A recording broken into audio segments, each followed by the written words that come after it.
भाई पतंजलि तो अभी भी चल रहा है, लेकिन उस दुकान वाले को उतना अच्छा मार्जिन नहीं मिला, और हर गली की दुकान पे नुक्कड़ पे अगर दुकान है तो प्रॉफिट्स नहीं बने। तो लोग सिर्फ क्वालिटी की वजह से भी नहीं रुकते, ये भी पतंजलि से सीखने वाली बात है। अल्टीमेटली पैसा ही तो रोकेगा ना आपको। अगर प्रोडक्ट तो यानी मैगी का एक्सक्लूसिव शोरूम देखा आपने कभी? कभी नहीं देखा, ना ही देखोगे। मैगी तो इतनी बिकती है फिर भी क्यों नहीं है? क्योंकि उसमें मार्जिन नहीं है, क्योंकि मैगी को बेचना नहीं पड़ता, मैगी खुद बिकती है उसे जोर नहीं लगाना पड़ता। तो जब आप इस पॉइंट पे पहुंच जाते हो तो आप मार्जिन नहीं देते, मार्जिन देते तो दुकान का किराया और लड़के की तनख्वाह कहाँ से निकलेगी? तो मैगी वालों को कभी ना शोरूम आपको मिलेगा ही नहीं। That is the reason, right? तो इस बात का प्रिपेयर है, ठीक है जी, डन जी। जैसे हम घर पर हम और भाभी जब होम मीटिंग्स करते हैं, तो होम मीटिंग में जैसे हम किसी को बुलाते हैं तो एक दूसरे को सब जानते हैं, वो तो चलो है ही है, बट एक को अप्रोच करते हैं ना, वो पहले ही दूसरे को बता देते हैं ये तो ना सामान की बारे में बात करेंगे, इनको नहीं जाना है। तो ऐसे ऐसे करके हमने जस्ट लास्ट मीटिंग की है, मेरा मतलब ऐसा हो गया था कि फिर भी मैम ने बोला कि चलो कोई बात नहीं, बट भाभी के 2 आ गए तो हमारा फिर भी 20,000 से ऊपर की हमारी सेल हो गई।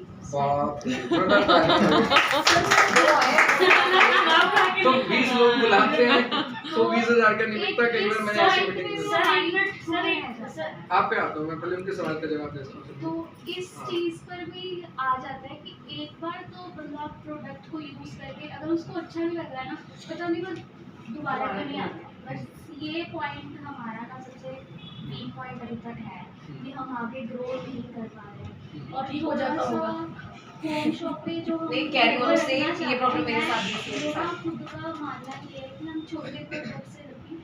अभी जो सप्लीमेंट्स जैसे दवाइयाँ जो थोड़ी सी महंगी है उनको हटाकर अपना माइंड शायद इस पर करे तो शायद कोई फोकस हमारा बने होम मीटिंग का।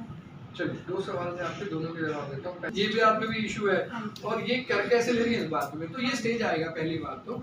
और अगर लोग हमारे तक नहीं आ रहे तो कोई बात नहीं, हम उन तक पहुँचते हैं।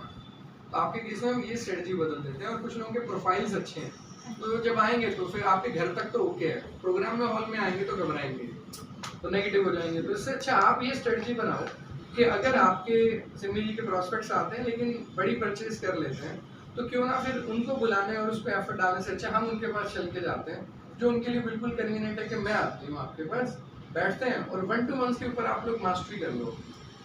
दूसरी बात इस बात की भी मैं लिबर्टी देता हूँ कि अगर वो प्रोडक्ट्स महंगे लग रहे हैं, लेकिन जब हम ग्रुप में बैठते हैं ना तो 4,095 बहुत महंगा है, लेकिन जब पर्सनली बैठते हैं और उनकी प्रॉब्लम को समझते हैं फिर ये सस्ता हो जाता है। It depends on the problem you are facing. I have people जिनको कैंसर था, उसके लिए तो 95 सस्ते से अच्छा ही कुछ नहीं, क्योंकि इंजेक्शन और कीमोथेरेपी बहुत महंगी है और उस केस में उन्होंने अच्छे रिजल्ट्स लिए।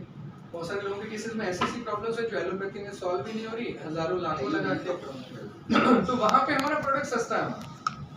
दूसरी केस में कब सस्ता है? जब आपने 3 डॉक्टर्स को दिखा लिया, अब आपके पास दुनिया में चॉइस ही नहीं है, तो भी मेरा प्रोडक्ट सस्ता हो जाता है। तो ये सस्ता और महंगा एक रिलेटिव टर्म चलता है।